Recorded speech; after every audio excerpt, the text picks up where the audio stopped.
almost as a thought experiment, can I ask you to think about if some of your predictions, some of your analysis, some of your understanding of Bitcoin is wrong in the following sense, where it will not have the impact that you have a vision for it, that it will not have the scale of impact, and perhaps in terms of value will go to zero, to something very low, and other cryptocurrency or other financial systems will overtake it. What would be the reason for that in your mind? Like, why might you be wrong? If you look back at it in the future, what did you not understand about Bitcoin that will result in that? Yeah, that's a great question. I think for that to happen, one of two things would have to happen for Bitcoin to just be irrelevant, basically. Either central banks totally clean up their act and, stop engaging in rampant money printing, which I don't expect that to happen anytime soon. I mean, it looks like we're normalizing this new regime of inflation, pro-inflation, just to remediate the debt issues we have. So that would be one thing that would make Bitcoin, cryptocurrency, much less relevant, is if everyone becomes totally assured of the soundness of sovereign currencies, basically, namely the dollar, like the dollar being the main one. That it seems like we're going completely the opposite direction. With most people seem to be noticing the stirrings of inflation in society. You might have noticed it too. It's showing up in commodity prices, lumber prices, in food, obviously in financial assets, and it'll show up in consumer prices generally soon. But so that would be one way for Bitcoin to basically become irrelevant, because it's a dialectical thing. Bitcoin is held in opposition to the established monetary regime. So if they completely reform themselves and, the dollar becomes super sound once again, and the Fed stops tinkering the way they constantly do, then we wouldn't need cryptocurrency as much. The other thing would be if a completely superior design for a new sort of state-independent monetary system emerged, but it's really hard to even imagine how that would come to emerge. And there's good reasons to think that Bitcoin, the conditions of its launch were extremely favorable and hard to replicate.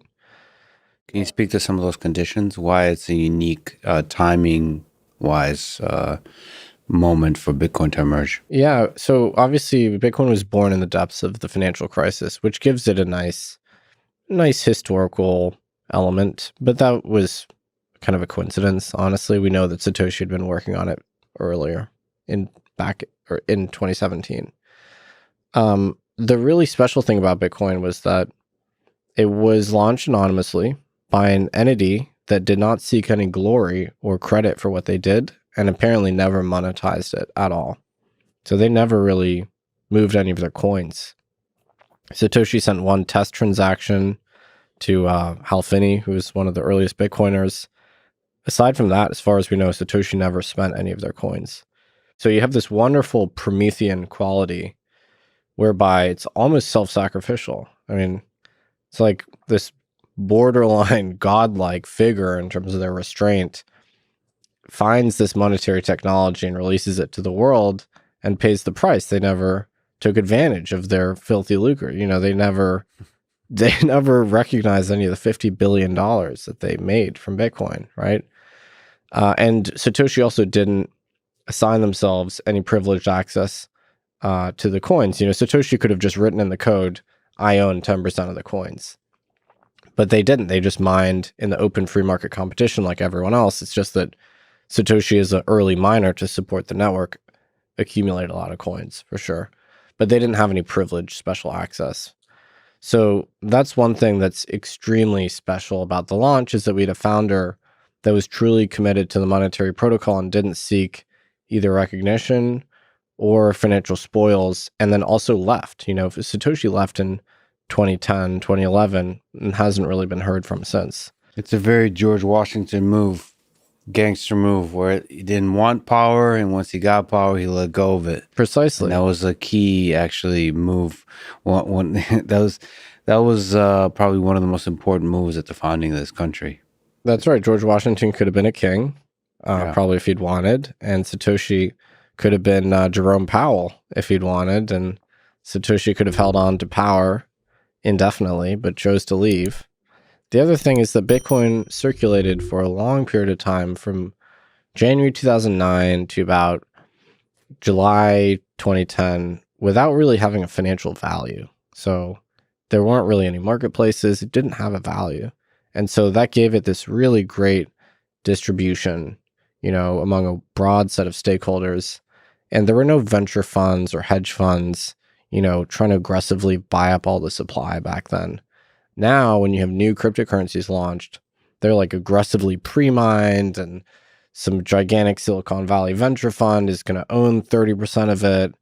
And so it's sort of impossible to conceive of how that could become a global money, because how could, a Silicon Valley investment firm own 30% of the money supply? That doesn't make sense. That's just so oligarchical, right? It's unbelievable. So Bitcoin, by contrast, is a very bottom-up thing. It was the early enthusiasts, people that were, really excited about the technology. They're the ones that obtained those early coins. And so there was a real element of fairness and just an organic nature to its launch, which would be incredibly hard to recapture today. Let's say Satoshi came back and they said, okay, I made Bitcoin 2.0, I'm going to release it. There'd be the most aggressive land grab ever by, gigantic pools of capital to sort of get favorable allocations of the new system, right? Can Satoshi with Bitcoin 2.0 build in a resistance mechanism or a prevention mechanism for the land grab?